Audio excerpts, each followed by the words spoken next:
Estamos viendo el tema de la iglesia del Señor Jesucristo y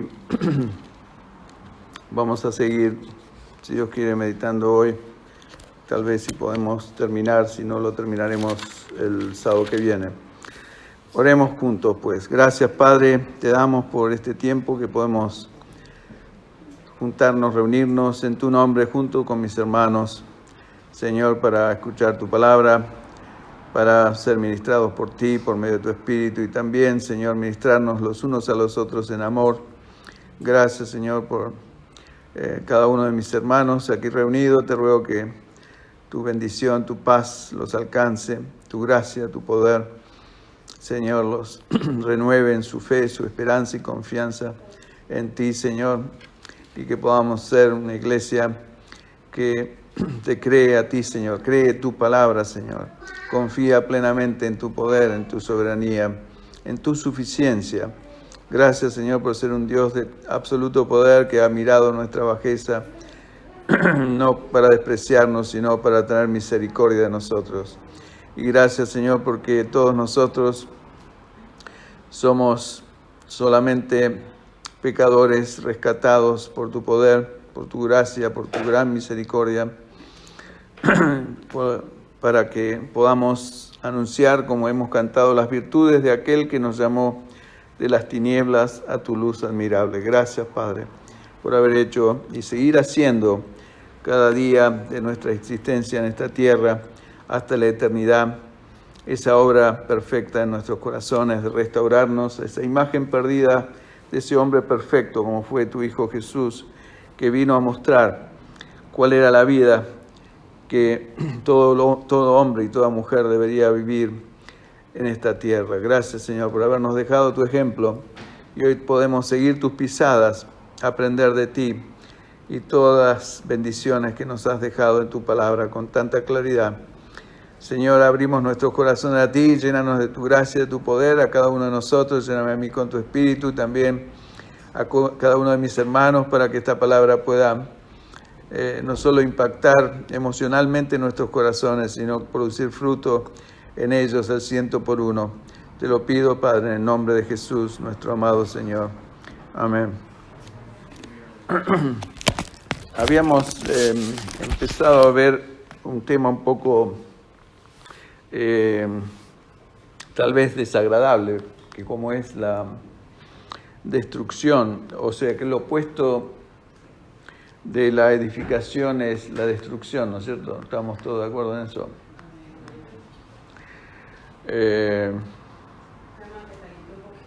Sí, tiene que calentar los motores para... sí, ahí viene, bueno, hasta acá llegaba la parte de edificación para aquellos que no han estado presentes en estas sesiones, las cuales son tremendamente importantes para nosotros como iglesia, toda la iglesia del Señor. Yo les puedo dar los apuntes, inclusive están las prédicas que el hermano Freddy está poniendo en YouTube. Así que la gran recompensa de Dios para los que mueren es darle algo de la vida de resurrección de Jesús en sus vidas. Este es un gran premio, para mí es un premio maravilloso. No hay mayor premio en mi vida y tesoro que ser llenado de la vida de poder de mi Señor. Y vimos que la única forma que eso suceda, lo cual es tremendamente beneficioso y necesario dentro de una iglesia, y también es necesario dentro de un hogar, dentro de un matrimonio, porque un matrimonio, una familia, es una iglesia en miniatura. Es una pequeña iglesia donde nos desarrollamos, tenemos que aprender, nos apretujamos unos a otros y nos duele muchas veces la convivencia, muchas veces tenemos que callar, tolerar cosas, etcétera.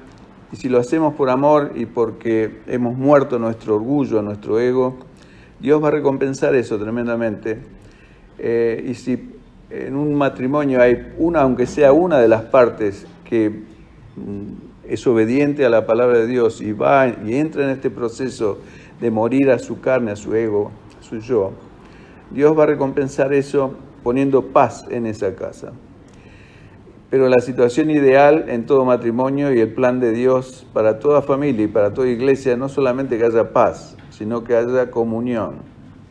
Comunión es un hombre y una mujer que primero tienen en común un Salvador, ¿no es cierto? Un mismo Señor y una misma vida, la vida de resurrección de Cristo dentro de ellos. Y yo no creo que haya nada más apetecible en este mundo que eso, sinceramente les digo, de todo mi corazón. No le estoy vendiendo un tónico capilar, le estoy diciendo algo que funciona en mi vida y Dios quiere que funcione en cada una de las vidas de aquellos que estamos acá. Y ese es el poder que Dios promete, que vendría sobre nosotros. Es un poder que sin el poder del Señor no lo podemos lograr. O sea, por más que nos esforcemos, por más que luchemos, trabajemos y practiquemos yoga o meditación trascendental y todas las cosas espirituales, llamadas y espirituales modernas, que andan polulando y proliferando por todos lados. Créanme que lo único real es el camino del Señor, el camino de la cruz, el camino de tomar nuestra cruz cada día, negarnos a nosotros mismos y hacerle caso, como decía la hermana, a la palabra de Dios. La palabra de Dios es fiel, siempre se cumple. Por supuesto, nosotros tenemos que hacer nuestro aporte, que es en obedecerla. Ahora, el premio del Señor es aquellos que han probado, por eso dice ese hermoso texto en Hebreos capítulo 11, verso 6, que Dios es galardonador de aquellos que le buscan no solamente para pedirle dinero, sino que le buscan para recibir esas bendiciones espirituales que Él tiene reservadas y preparadas para aquellos que han dispuesto su corazón a obedecerlo. Estamos viendo, empezamos este miércoles pasado con los hermanos del grupo del miércoles a estudiar todo lo que, eso nos va a llevar mucho tiempo, pero es tremendamente necesario en la iglesia, todo lo que enseñó Jesús y ponerlo en práctica en nuestras vidas. Ese es el llamado que Dios me hizo a mí personalmente, y es el llamado que tengo no solamente de ponerlo en práctica en mi vida, sino de enseñarlo y transmitirlo para que ustedes sigan el mismo proceso y serán bienvenidos si así lo hacen y van a cosechar la misma bendición. O sea que la recompensa de Dios, nuevamente digo, para los que mueren a la carne, a su ego, es darle algo más de la vida de resurrección de Jesús en sus vidas. Y este es un ejemplo en 2 Corintios 4, 10, 11, un hermoso verso que haríamos muy bien en meditar en nuestras casas, porque usted lo está escuchando de segunda mano por mi boca, pero cuando usted vaya, abre su Biblia delante de Dios y le pide al Señor que le revele este pasaje en su vida, le va a ver que tiene una gran llave que abre un gran misterio dentro de su corazón, por lo menos lo ha hecho en mi vida. Así que llevando, dice, en nuestro cuerpo, en el cuerpo, siempre, no una vez por año o de vez en cuando, y por todas partes, la muerte de Jesús, para que también la vida de Jesús se manifieste en nuestros cuerpos. O sea, se dan cuenta que es algo necesario, imprescindible.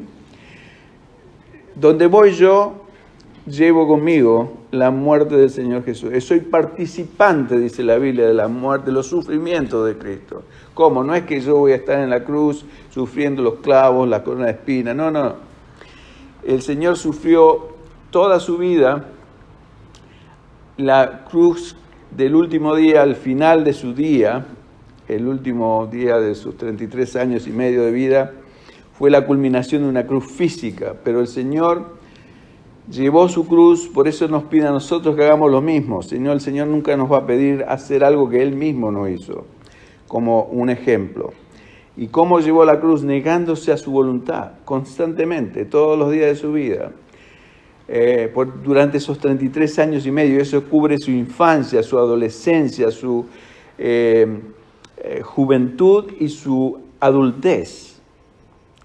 Tal vez nunca meditó usted en eso, pero piense en eso. Jesús fue siempre obediente a su Padre. Juan 6:38, Jesús lo declara bien claro, que Él no había venido a este mundo desde que nació, implica eso, para hacer lo que Él quería, hacer su voluntad, sino para hacer la voluntad de su Padre que lo había enviado. Y yo hice toda mi vida en mi voluntad, hasta que entendí que el Señor me rescató y me libró de la potestad de las tinieblas y el poder del diablo, para que de ahí en más ya no viva yo más para mí, sino para Él. Y eso es lo que significa el bautismo. Tal vez usted esté bautizado y nunca escuchó esto y no se dio cuenta, pero eso es lo que significa el bautismo, es la muerte a mi vieja vida. Yo no quiero vivir más como vivía antes, egoístamente, para mí, para satisfacer mis deseos egoístas. Estoy en este mundo para hacer la voluntad de Dios. Y eso cambia radicalmente mi vida. Primero porque si yo le doy desinteresadamente mi corazón, mi vida al Señor, el Señor toma, por supuesto, control, pero no me hace un robot, no me hace una marioneta de Él. Siempre yo tengo constantemente dominio propio. No es un espíritu posesivo como un espíritu inmundo. Es un espíritu de gentileza o de misericordia, de amor, que me rodea, que me sostiene, que me hace sentir paz dentro de mí, una paz que solamente el Señor puede dar, un gozo profundo que solamente el Señor puede brindar. No lo brinda ninguna cosa material. Y solamente lo podemos experimentar si lo obedecemos, si entramos en ese proceso. Entonces, porque nosotros que vivimos, dice el verso 11,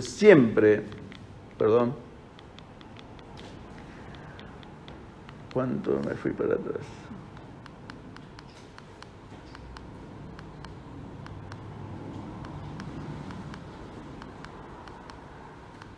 Bueno, dice que siempre llevamos la muerte de Cristo.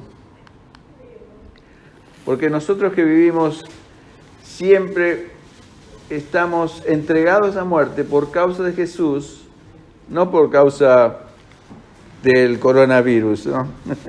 Por causa de Jesús soy entregado a muerte.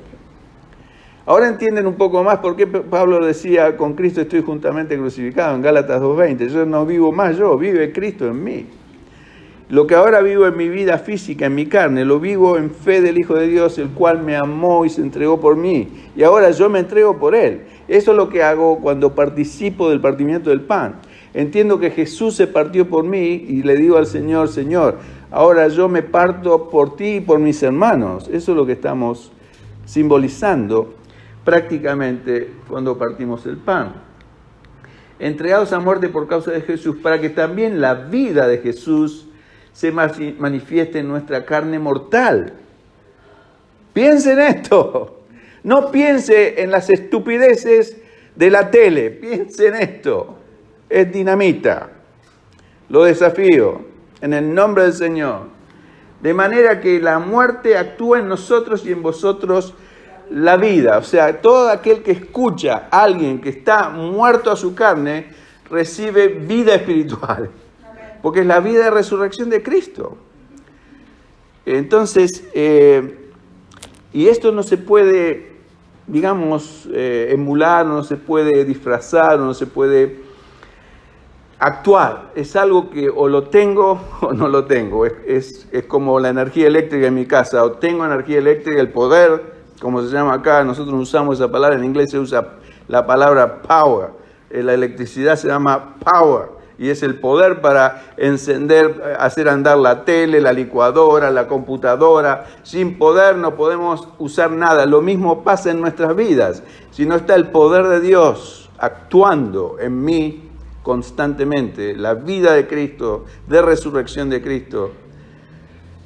Por eso vemos tantos cristianos frustrados, con caras largas, amargados, desalentados, deseando lo que está en el mundo y no lo pueden tener y lloran por eso, cuando deberían despreciarlo.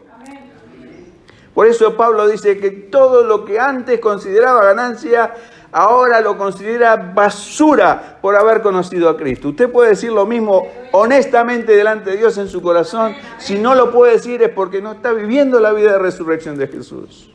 Y lamentablemente le digo, querido hermano y hermana, se lo está perdiendo. Se lo está perdiendo.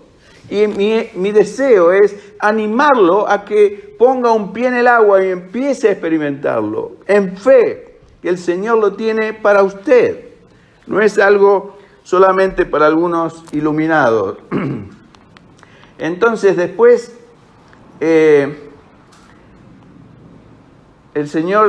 vimos que el Señor sabe dónde están aquellos que quieren ir a este tipo de vida. Hablábamos con los hermanos, ¿quién quiere realmente aprender y practicar los mandamientos del Señor? Muy pocos. Por eso es que nos enseñan en las iglesias, porque los pastores y los predicadores tienen miedo a enseñar los mandamientos. Primero, que no lo practican ellos mismos, y segundo, que si los enseñan se les vacía la iglesia y pierden el dinero, por supuesto. Pero como acá no tenemos ese tipo de miedo, el Señor Jesús en ese pasaje de Mateo 28 le dice, cuando los seguía una gran multitud, eso estuvimos meditando, se dio vuelta y le dice, en vez de ponerse contento que los seguía una multitud, el Señor le empezó a dar las calificaciones de lo que significaba el cuánto les iba a costar seguirlo a Él. Nadie puede seguirme a mí, nadie puede ser mi discípulo, si no odia a su madre, a su padre, a su esposa, a su esposa. ¿Qué le parece? Igual que los predicadores modernos. El Señor Jesús no tenía ningún temor de quedarse solo. Él quería calidad, no cantidad. Y yo quiero lo mismo que quiere mi Señor. Prefiero que queden 2 o 3 en la congregación, que sean honestos, personas de corazón que aman al Señor y están dispuestos a dar su vida por el Señor y obedecerlo así tengan que morir, antes que tener una congregación llena de hipócritas que lo único que quieren es ir al cielo y quieren seguir disfrutando de las basuras de esta vida. No es mi llamado. Así que Juan 1:4, en Él estaba la vida. ¿En quién? En Jesús. Y la vida en la luz de los hombres. Y esa luz y esa vida vino a mí. Ese poder. Y dice Jesús, y si yo fuera levantado de la tierra, a todos atraeré hacia mí mismo. O sea, Jesús es el imán que nos atraen. Acá hay gente que vino, no se sabe de dónde vino, los trajo el Señor. Yo no la voy a buscar. Yo no salgo a las calles, ni tengo un programa en la radio, ni invito prácticamente, no digo que esté mal hacerlo, pero de golpe aparecen hermanos. ¿Quién los trae? El Señor. Porque el Señor es el que edifica su iglesia. Nosotros somos colaboradores de Cristo, como decía Pablo mismo, en el proceso de edificación. Y el Señor mismo dice, todo lo que el Padre me da vendrá a mí, y el que a mí viene no le echo fuera, sea el que sea el pecador más grande. Si yo vengo al Señor Jesús, por más que mi carga de pecado sea un elefante, el Señor me dice, yo no te echo afuera, yo te recibo, así como recibió a esa mujer que la habían sorprendido en el mismo acto de adulterio. El Señor le dijo, yo tampoco te condeno, ve y no peques más. Las dos cosas, el balance de la buena nueva del Señor Jesús. No nos condena, pero tampoco quiere que sigamos pecando, por supuesto.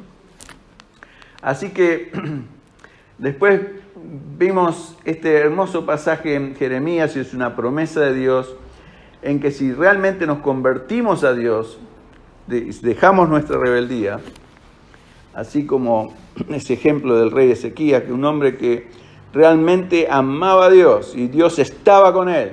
Y si usted ama a Dios, quédese tranquilo que Dios va a estar con usted. No me cabe ninguna duda. Y no solamente esto, dice que el Señor es nuestro esposo y nosotros somos su esposa, la esposa de Cristo, la iglesia. Y nos tomaría 1 de cada ciudad y 2 de cada familia y nos introduciría en Sión, que es su iglesia. y daré pastores según mi corazón, que os apacienten con ciencia y con inteligencia. Esto lo hace Dios nada más. Y Él tiene esto preparado. Y estamos viviendo en los últimos tiempos. Y Dios quiere hacer esto acá en medio nuestro. ¿Lo cree? Si lo cree, es para usted. Si no lo cree, lo lamento. No hay manera de edificar la iglesia sin un sacrificio personal. Vimos esto también. Estos ejemplos de cómo un marido debe amar a su esposa de la misma forma que Jesús amó a su iglesia. ¿Cuál es la forma? Entregándose a sí mismo por ella. Y no quiero ir a todos los pasajes, si no nos vamos a quedar acá. Después vimos que la necesidad de ser un dador, ¿no es cierto?, para entrar en este proceso, estar dispuesto a dar, porque dar es mejor que recibir, dice el Señor. Y por eso el Señor fue entregado en manos de los hombres, para salvarnos a nosotros. Y bueno, esto es todo lo que los discípulos todavía no habían entendido respecto a que ellos necesitaban desprenderse de ese egoísmo natural que todo ser humano tiene. Y todos estos pasajes vienen a tono de esto, pero no quiero volver a hablar de lo mismo. Así que, siendo un dador, entendemos que el dar es mejor que recibir, como este pasaje en Hechos, donde Pablo cita algo que Jesús dijo, que no está registrado en ningún evangelio, pero que acá esas palabras en rojos son palabras de Jesús mismo. Más bienaventurado, más dichoso es el que da que el que recibe. Entonces, si usted da al Señor su corazón, usted va a ser beneficiado tremendamente. O lo que sea, o lo que demos, así sea dinero, nuestro corazón, nuestro tiempo, nuestro ser. Vimos también el ejemplo del apóstol Pablo, que era un hombre que se había dado enteramente al Señor, y como la promesa del Señor que esos ríos de agua viva iban a brotar de nuestro interior. Después, esto es lo que vimos el sábado pasado. Cómo derribamos una iglesia en vez de construirla, ¿no es cierto? Lo opuesto. ¿Cómo se pueden derribar iglesias? Bueno, acá yo le doy la receta por si le interesa. El libro de Proverbios, capítulo 14, verso 1, dice que la mujer sabia edifica su casa, mas la necia con sus manos la derriba. Y esto habla un poco también de lo que sucede dentro de una iglesia. Lamentablemente, la Biblia dice que habla de dos maneras de destruir una casa, y también es la misma forma de destruir una iglesia. Primero es con tormentas que derriban la casa del constructor necio. ¿Se acuerdan? Quien no puso un buen fundamento. Eso está en Mateo 7, 26 y 27, donde el Señor habla de los dos cimientos, dos casas, una al lado de otra, una con buen fundamento. ¿Y cuál es el fundamento? El fundamento es el Señor, la palabra de Dios, sus promesas, la realidad de que Jesús vino a este mundo a rescatarnos, a salvarnos, no solamente de ir al infierno, a salvarnos de nuestros pecados, de nuestra naturaleza mala y perversa. Y por otra parte, como segunda opción para la destrucción de una casa es por la persona necia que vive dentro de la casa, como puede ser una esposa necia, como lo llama el libro de Proverbios, y que ella misma, con sus propias manos, la va destruyendo a su propia casa de a poco, como una mujer chismosa, o una mujer rencillosa, o una mujer que no se sujeta al esposo. Es una persona que de a poco, en vez de construir su hogar, sin darse cuenta lo va destruyendo, día a día, hasta que el hogar se desploma. Entonces, estas son las dos formas, y lo mismo pasa dentro de una iglesia, ¿no es cierto? Si la iglesia no está fundada bajo el fundamento real que es Cristo Jesús, su doctrina, su palabra, 100% su palabra, totalmente, no pedazos o fragmentos de su palabra, sino todo lo que el Señor mandó, que incluye mucho más de lo que Él mismo mandó, sino que incluye también todas las cartas apostólicas, porque inclusive estamos viendo con los hermanos de que no es solamente lo que el Señor explicó, por ejemplo, en el Sermón del Monte, en Mateo 5, 6 y 7, que es lo más claro, que son enseñanzas bien claras y directas de Jesús. Pero todas las cartas apostólicas del apóstol Pablo, del apóstol Pedro, de Santiago, etcétera, son cartas y contienen mandamientos que el Señor inspiró para que fueran escritos después que el Espíritu Santo había venido sobre esta tierra. Porque el Señor le dice en Juan 16 a sus mismos discípulos, dice, hay muchas cosas que todavía tengo que decirles, pero no las pueden sobrellevar ahora, porque el Espíritu no les había sido dado. O sea que el Señor había cosas que no les podía explicar, porque eran necios todavía. Pero cuando iba a venir el Espíritu, ahí había cosas que el Señor le iba a revelar desde el cielo, a través de sus siervos. Y ustedes leen, por ejemplo, Efesios capítulo 4, verso 11 al 13, donde dice claramente que fue el Señor, es el Señor que levanta dentro de las iglesias pastores, profetas, maestros, para equipar a los santos para la obra del ministerio, que es la construcción de la iglesia, o la edificación de la iglesia. Pero es el Señor que lo hace desde ahí arriba. ¿Usted lo entiende? Yo lo acepto porque es lo que dice la palabra de Dios. Me resulta difícil entenderlo. O sea que si estamos acá y si yo estoy enseñándole, Dios quiera, y es mi deseo de corazón genuino, es que el Señor me haya puesto acá, que no me haya puesto yo solo o haya auto levantado yo, porque si no, no sirve para nada. Pero si el Señor me puso, es Él que lo hizo con un propósito. Vimos también que esto no es nada nuevo, sino que desde el principio el diablo operó de esa forma. Porque podemos hacernos la pregunta, ¿puede ser que una iglesia espiritual, una iglesia fundada sobre una buena base doctrinal, que cree completamente en la palabra de Dios, que los hermanos aman al Señor, quieren guardar sus mandamientos, puede ser que haya un movimiento destructivo dentro de la iglesia? Y la respuesta es que sí.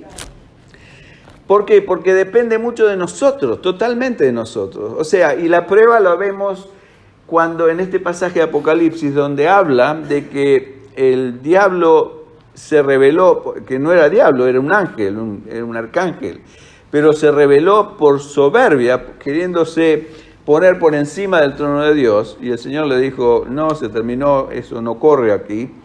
Entonces él fue arrojado y junto con él lo siguió un tercio, se piensa, de las huestes celestiales, y fueron todos arrojados del cielo. Entonces, de la misma forma, si hubo perturbación en un lugar tan puro como en el cielo, ¿cómo no va a haber en una iglesia, por más que sea una iglesia santa, una iglesia espiritual, llamémosla así, una verdadera iglesia, que responde a la cabeza, etcétera? Pero empiezan a haber cierto tipo de cosas negativas que nos inducen sobre todo a la murmuración, ¿no es cierto? Y vimos varios ejemplos. Por ejemplo, Pablo hablando en la iglesia de Éfeso, en el libro de los Hechos, capítulo 20, donde Pablo les dice a los líderes de la iglesia que después de su partida iban a levantarse de en medio de ellos lobos rapaces que no, como dice, perdonarán al rebaño, ¿no es cierto? Que no perdonarán al rebaño, o sea que los van a devorar, los van a destruir, los van a atacar. O sea que dentro de la iglesia misma, el diablo siempre está buscando a ver a alguien propicio que le haga el favor a él de servirlo. Entonces, esto es una alerta para que ninguno de nosotros nos dejemos servir por nuestro adversario y enemigo, que es el diablo. El diablo anda como un león rugiente buscando a quién devorar, dice la epístola de Pedro. Quiere decir que está buscando a alguien que esté un poco desconforme con algo, ¿no es cierto? Con la temperatura de la iglesia, o con el nivel de la música, o con las predicaciones, o con lo que sea, o con los ventiladores que están muy fuertes, y entonces ahí empieza a dar cuerda, como se dice. Y ahí empiezan las murmuraciones, los comentarios negativos, los pleitos, los celos, las contiendas, etcétera, hasta que la iglesia se destruye. ¿Puede el diablo destruir una iglesia espiritual? Por supuesto. Y vemos todas estas cosas, ejemplos, le dice Pablo a Timoteo, ¿no es cierto? Y habla de Alejandro el calderero, que le había ocasionado mucho daño, un hombre como Pablo. Y el Señor paga conforme a sus hechos. Y le dice a Timoteo que se guarde él también de él, porque se ve que era bien bravo el Alejandro. Mi nieto se llama Alejandro, pero no es el calderero.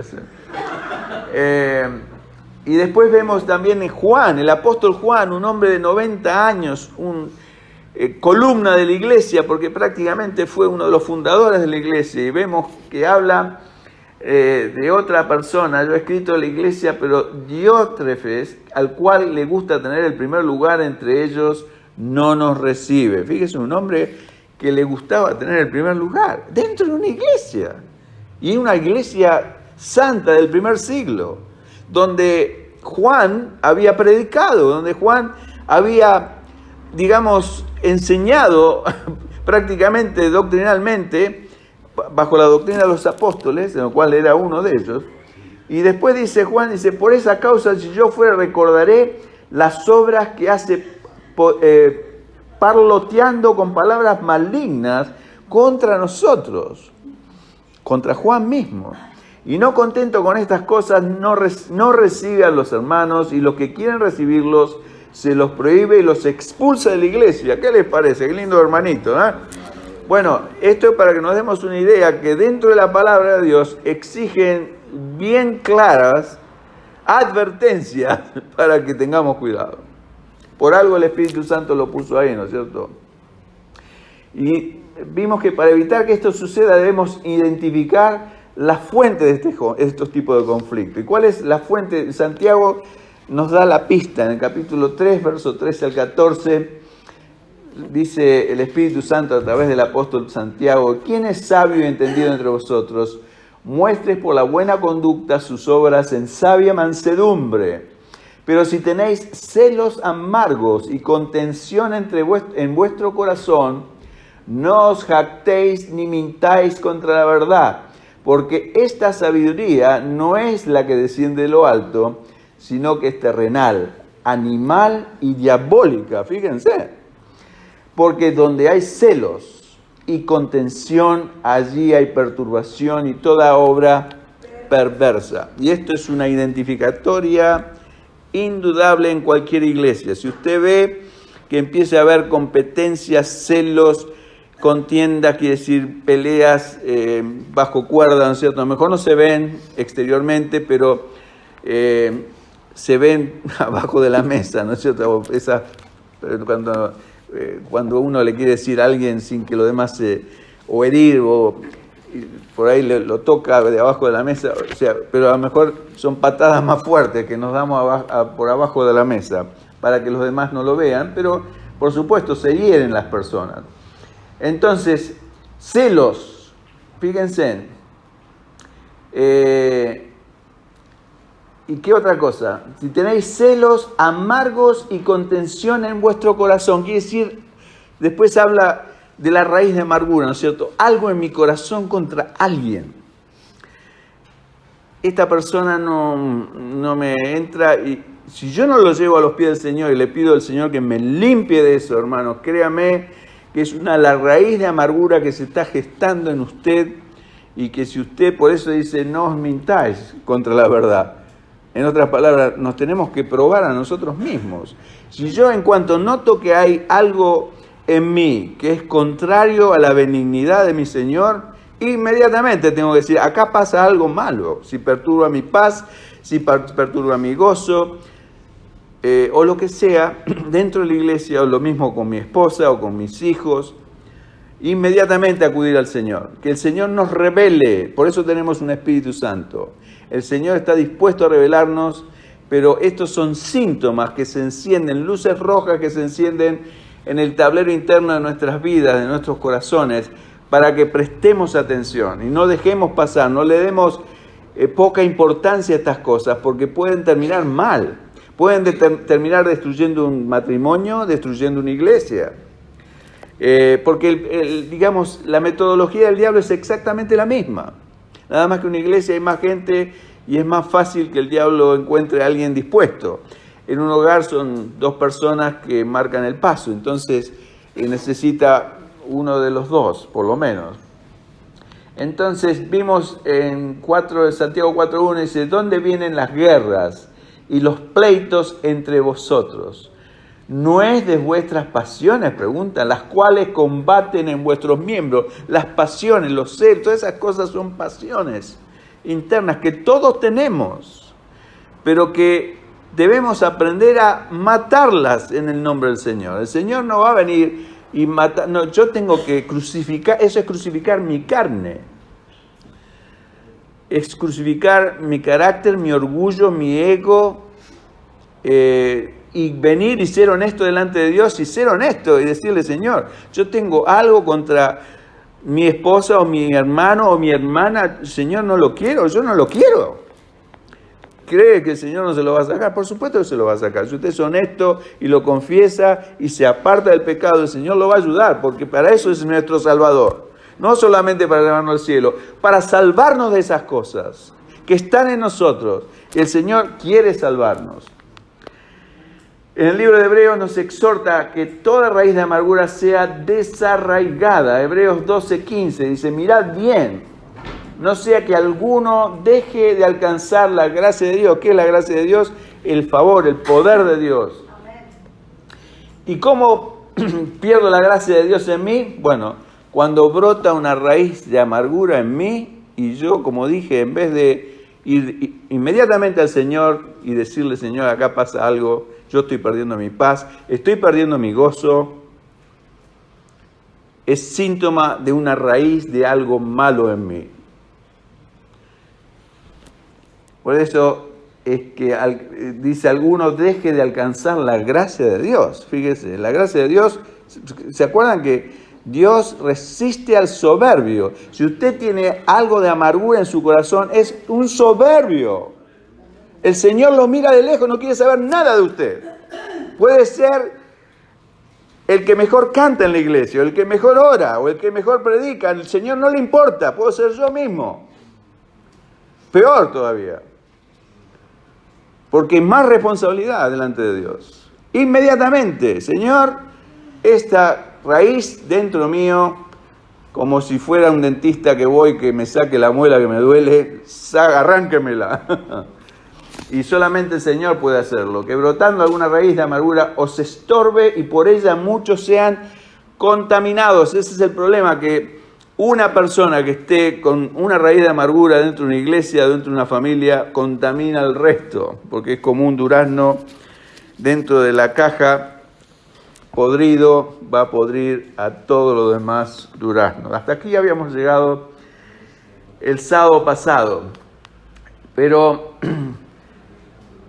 ahora seguimos con esto, edificando o derribando, ¿no es cierto? Vemos las dos polaridades dentro de las posibilidades. Proverbio 14:1, nuevamente, la mujer sabia edifica su casa, mas la necia con sus manos la derriba. O sea que hay dos posibilidades solamente en la cual nos podamos anotar, nos podemos suscribir.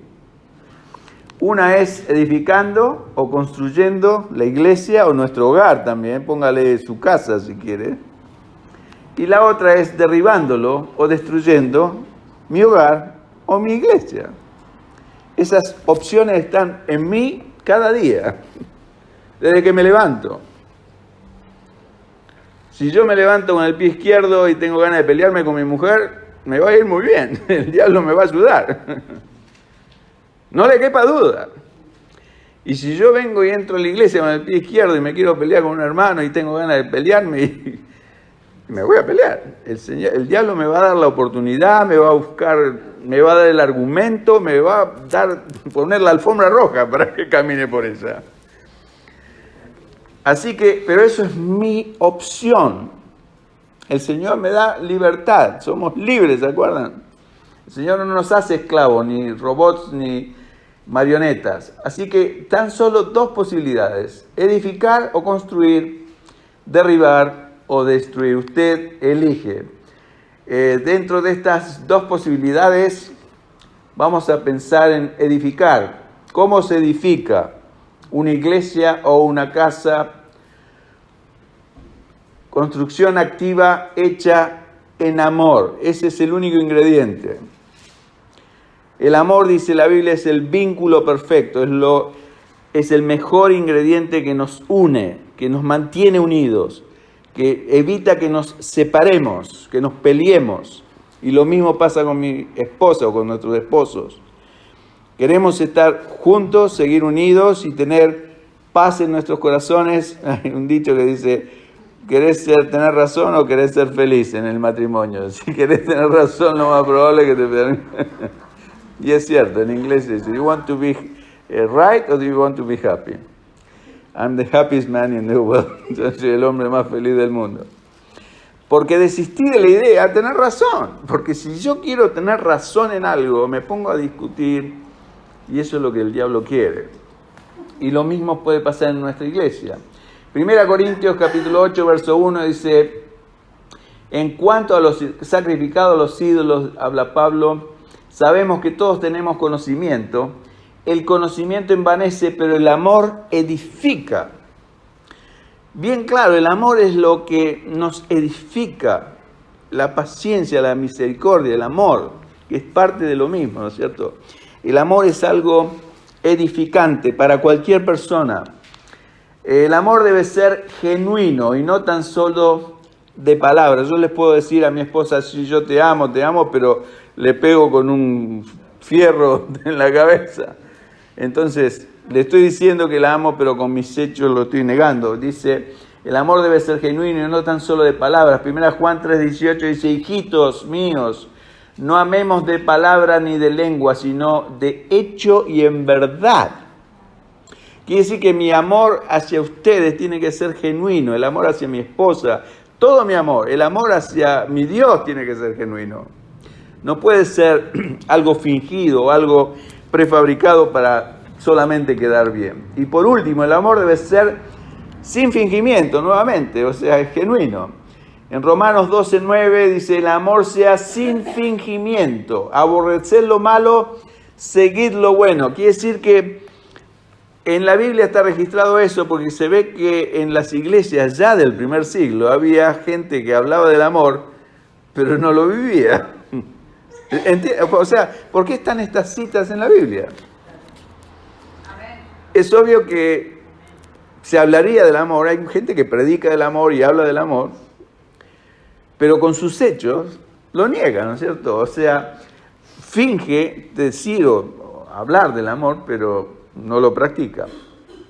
Así que estas son las cosas o las formas, o el primer ingrediente con la cual construyo o edifico mi iglesia o mi casa también. Y después, la otra partida, tan solo dos posibilidades. La otra, ¿cuál es? Es destruyendo, ¿no es cierto?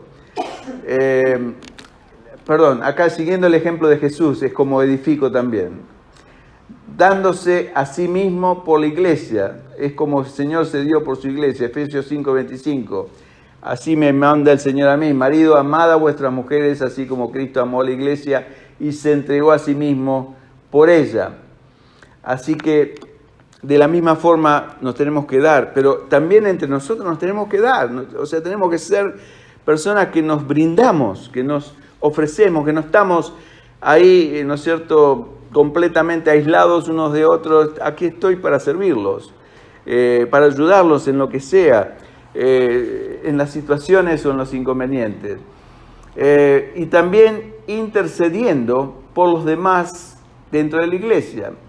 En Hebreos capítulo 7, verso 25, dice: por lo cual, hablando del Señor Jesús, puede también salvar perpetuamente a los que por Él se acercan a Dios, viviendo siempre para interceder por ellos. Este es nuestro Señor, está siempre intercediendo por nosotros. Cuando nos caemos, cuando nos equivocamos, cuando pecamos, el Señor es nuestro abogado, defensor, está a la diestra del trono del Padre intercediendo por todos nosotros, pero también nosotros debemos interceder los unos por los otros. Y ahora vamos a ver un poco más de esto, ¿no es cierto? Podemos, por así decirlo, acusarnos ¿no es cierto?, que sería lo opuesto, o podemos interceder, que es lo opuesto a la acusación o a la murmuración. Y segundo es derribando o destruyendo la iglesia o mi casa. ¿Cómo? Acusando a los hermanos, o acusando a mi esposa, ¿se acuerdan que lo primero que hizo Adán delante de Dios cuando el Señor le pregunta, ¿has comido de la fruta que te mandé no comer? ¿Qué le dijo Adán? La mujer que me diste, ella me dio. Le echó la culpa a la mujer e indirectamente le echó la culpa a Dios, porque le dice, entre paréntesis, esta mujer que me la diste tú. O sea que él era un buen muchacho. La culpa la tenían la mujer y el Señor. Entonces, acusando a los hermanos, y acá vamos a ver un poquito este pasaje porque es muy interesante. Vemos un ejemplo en el libro de Zacarías, esto lo estudiamos con los hermanos. Vamos a Zacarías capítulo 3, un hermoso ejemplo, de alguien que el Señor lo puso a prueba, por así decirlo, a Zacarías. Zacarías, déjeme darle un poquito el entorno, sobre todo para aquellos que no han estado en el estudio del profeta Zacarías.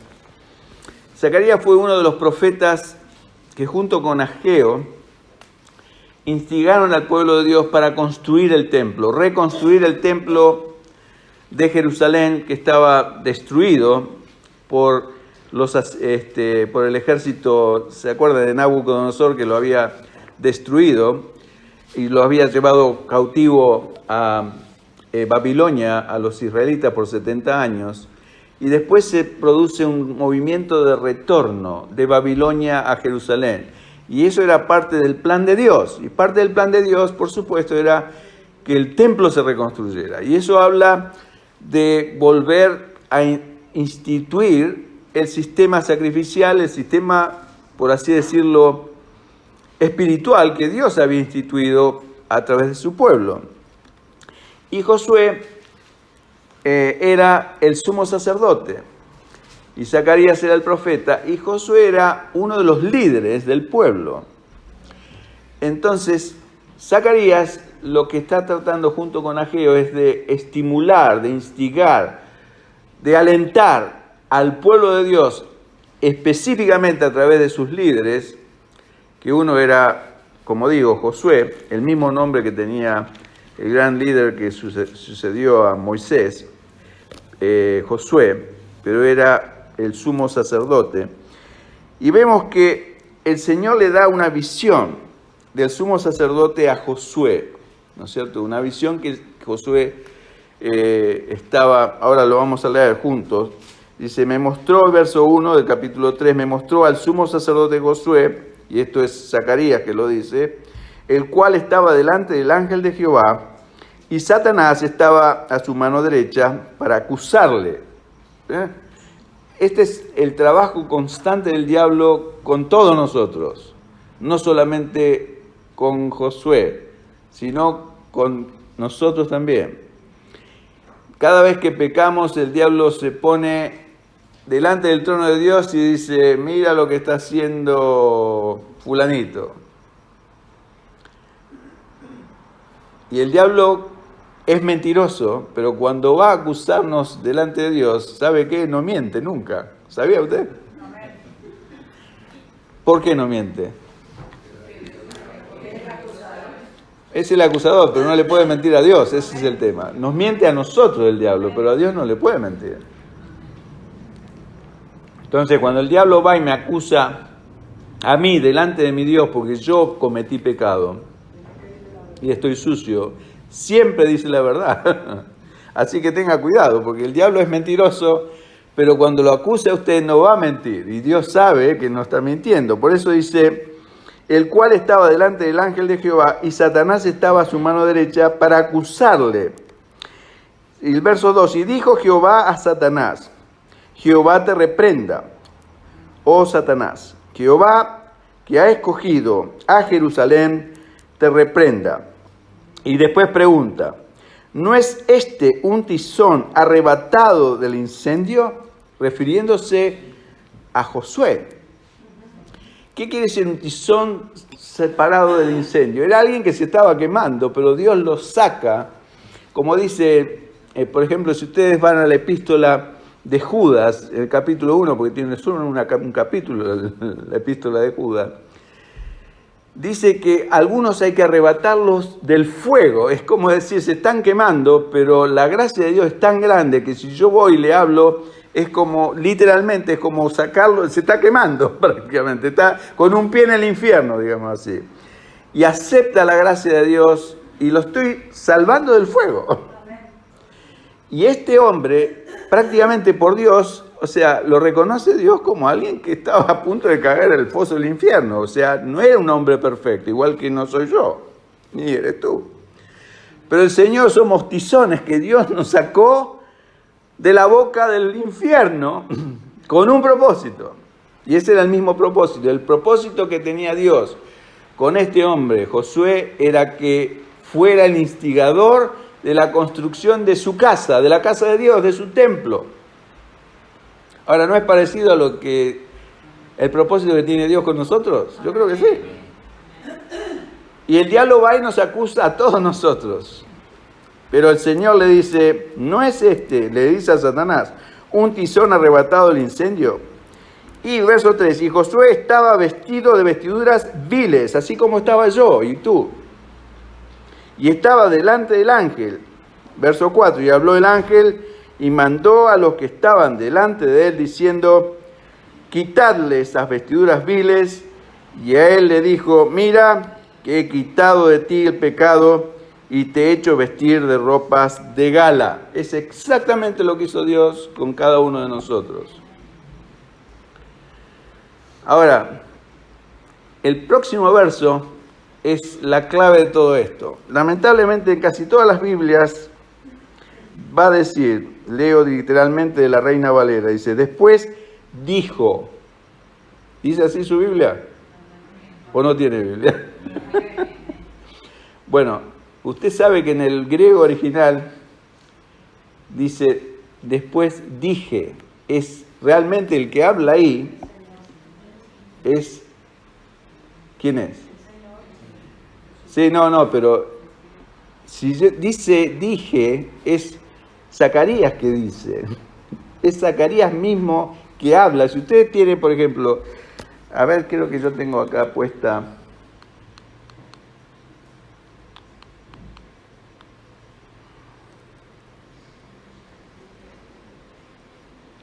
Está hasta el verso 4. Acá está el verso 5. Fíjese, Zacarías 3:5. Zacarías se pone a la defensa de su hermano. El Señor lo estaba probando a Zacarías. ¿Por qué estaba Zacarías ahí viendo esa visión? Si la cosa era entre el Señor o el ángel del Señor y Josué. ¿Por qué le mostró esa visión a Zacarías al Señor? Y esta es un poco la respuesta. Es Zacarías que le dice al Señor. Por ejemplo, esta es la versión de la Biblia de las Américas.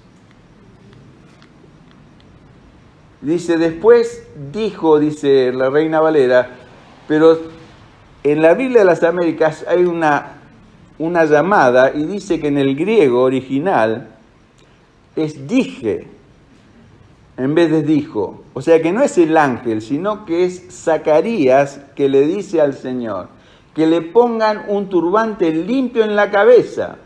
Y le pusieron un turbante limpio en la cabeza y le vistieron con ropas de gala. Y el ángel del Señor estaba allí. ¿Se dan cuenta? El ángel del Señor era otra cosa. O sea que yo creo que el Señor le dio esa visión para ver qué iba a decir Zacarías. Es como decir, me muestra, supónganse para que lo entiendan, me muestran a la hermana María Isabel delante del Señor y que el Señor le dice a ella todas estas cosas. Que tenía ropas viles y el Señor le quita las ropas viles. Y yo estoy viendo todo eso, cómo el Señor te viste con ropas de gala. Y yo me puedo poner celoso por eso, si soy un hermano contencioso, ¿no es cierto? Y puedo decir, yo no quiero que mi hermana esté vestida de gala. Yo creo que el Señor estaba probando a Zacarías, a ver qué reacción iba a tener él, si iba a ponerse a defender a su hermano Josué o se lo iba a ayudar, a alentar, ¿no es cierto? Es edificar o construir o derribar. Esas son las dos posibilidades. Lo iba a derribar, lo iba a poner para abajo y lo iba a criticar en algo para que el Señor le saque algo de la ropa de gala que él le había puesto. Pero Zacarías le dice, Señor, no solo la ropa de gala, ponle un turbante encima en la cabeza. O sea que lo estaba levantando, lo estaba glorificando, lo estaba enalteciendo más de lo que el Señor ya lo había enaltecido. Y el Señor aceptó y le dijo, sí, ¿no es cierto? Por eso y le pusieron un turbante limpio en la cabeza y le vistieron con ropas de gala y el ángel del Señor estaba ahí presente, o sea que estaba probando lo que de alguna forma Zacarías estaba diciendo o estaba insinuando. Entonces, estas son las dos posibilidades que tenemos nosotros, o de edificar a nuestros hermanos, o de destruir, o de derribar, ¿no es cierto? Tan solo dos posibilidades hay para nosotros. El diablo invitándonos a tomar parte de su ministerio de destrucción, esto permitiendo que pensamientos acusadores contra los hermanos hagan raíz en nuestros corazones, o el Señor Jesús invitándonos a tomar parte de su ministerio de edificación o construcción de la iglesia, eligiendo interceder por los hermanos para hacerlos más gloriosos, así como hizo Zacarías. ¿Entienden la diferencia, no es cierto? Yo creo que es muy ilustrativo ese pasaje de Zacarías por eso, precisamente. Yo creo que lamentablemente las traducciones a veces no son 100% correctas o claras, sobre todo la Reina Valera. Yo he encontrado muchas. Yo tenía una Biblia de las Américas y siempre me gustó la Reina Valera porque estoy acostumbrado a ella, pero cada vez me doy cuenta de que hay muchas deficiencias de traducción. No son contundentes, pero como estas. Pero entender el griego original o lo que significa nos ayuda tremendamente, porque cambia completamente la historia, ¿sí? Porque ahí en el versículo 2 dice que Jehová mismo te reprenda, y es el ángel que le dijo, ¿cierto? Claro. Lee el versículo 2, que dice ahí. El versículo 2 dice, y dijo Jehová a Satanás, Jehová te reprenda, oh Satanás. Jehová... Es el ángel que le dijo. Uh-huh. No fue Jehová. Claro, habla de Jehová, habla del ángel, habla de Josué, y que Zacarías está ahí en el medio. Entonces es un poco confuso, pero por eso es que es interesante. Miren, en la palabra de Dios, por eso Dios nos premia cuando escudriñamos la Escritura. Si usted lee rápido y apurado, todas estas cosas se las va a perder. Pero si usted mira con una lupa detenidamente, no estoy hablando de que tenemos que hacer un curso de griego, no estoy hablando de eso. Pero hoy en día en un teléfono tiene un montón de traducciones de Biblia que les ayudan a entender el verdadero significado de lo que Dios nos quiere decir. Yo creo que lo que Dios nos quiere decir es esto, que yo puedo, cuando Dios quiere levantar a un hermano, por eso, ¿se acuerdan que inclusive en el Nuevo Testamento dice, llorad con los que lloran, gozaos con los que se gozan? Es esto precisamente. O sea, si hay un hermano que recibe honra, yo lo tengo que honrar más todavía. Si hay un hermano que tiene un triunfo, una razón de estar contento y alegre, yo tengo que alegrarme con él. Eso es lo que significa, ¿me entiende? Lo otro es lo contrario, es, mi hermano está siendo glorificado, siendo exaltado, y yo busco el pelo al huevo para criticarlo. Bueno, sí, María Isabel, sí, pero viste lo que dice o viste lo que hace. Entonces, todo lo que el Señor está haciendo en ella, yo lo tiro abajo con un mal comentario. Eso es lo que quiere decir, ¿no es cierto? Pero vemos que Zacarías no era así, era un hombre que edificó a ese hombre que era un líder de su pueblo, el cual lo quería ayudar, lo quería realmente edificar. Y estas son las dos diferencias. El diablo es el que nos invita o nos seduce para que entremos en su ministerio, no es el ministerio nuestro, nosotros somos carne de cañón, ¿no es cierto? El diablo nos pone la pulga en la oreja, como se dice. Dice, pero mira, tenés que decir algo en contra de este hermano o esta hermana. Porque fíjate, no sé, si hay algo en nuestro corazón contra esa persona, somos presa del diablo y ahí sale ese mal comentario. Y ahí le embarramos porque Dios nos está probando. Si somos fieles y si realmente somos honestos y amamos de corazón. Esa es la forma de saber si yo amo de corazón o no. Porque si yo no amo de corazón, y al contrario tengo algo de lo que vimos antes, de celo amargo, una raíz de amargura en mi corazón, estoy hablando de María Isabel como ejemplo, ¿no es cierto? Contra alguien, y tengo la oportunidad de criticarlo, eso se trata, y la crítica sale de mi boca. El Señor me está probando. Realmente si yo amo a esa persona o si estoy buscando la oportunidad de destruirlo o de amedrentarlo o de bajarlo en vez de glorificarlo. Así que esa es nuestra opción, hermanos. Solo dos posibilidades para nosotros. O formamos parte de la incitación del diablo para destruir o derribar, o formamos parte de la invitación del Señor Jesús para edificar y construir dentro de su iglesia. Y ahora entramos en otro tema, pero lo vamos a dejar para el sábado que viene, que es cuidando a la iglesia siendo un pastor. Lo vamos a ver si Dios quiere el sábado próximo, porque el tiempo ya se nos fue, y si tenemos oración de padre por los hijos, hagamos eso. Oremos al Señor y pidámosle que nos ayude a que seamos personas que edificamos y no destruimos. Padre, gracias te damos por tu palabra.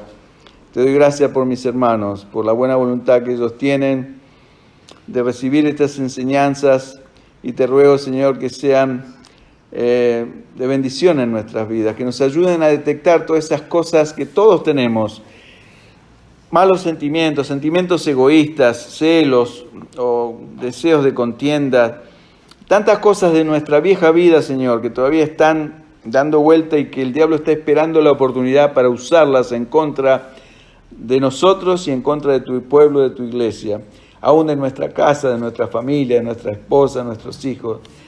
Señor, ayúdanos a ser como este ejemplo de Zacarías, a ser personas que estamos buscando siempre de construir, de edificar, de alentar, de promover y no derribar, Señor.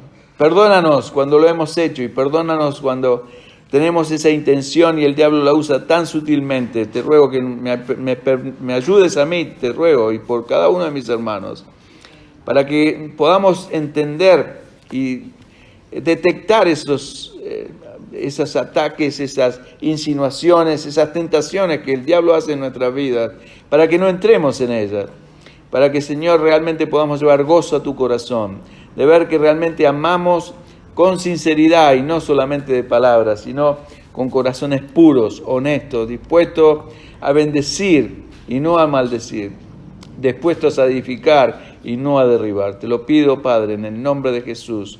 Amén. Amén.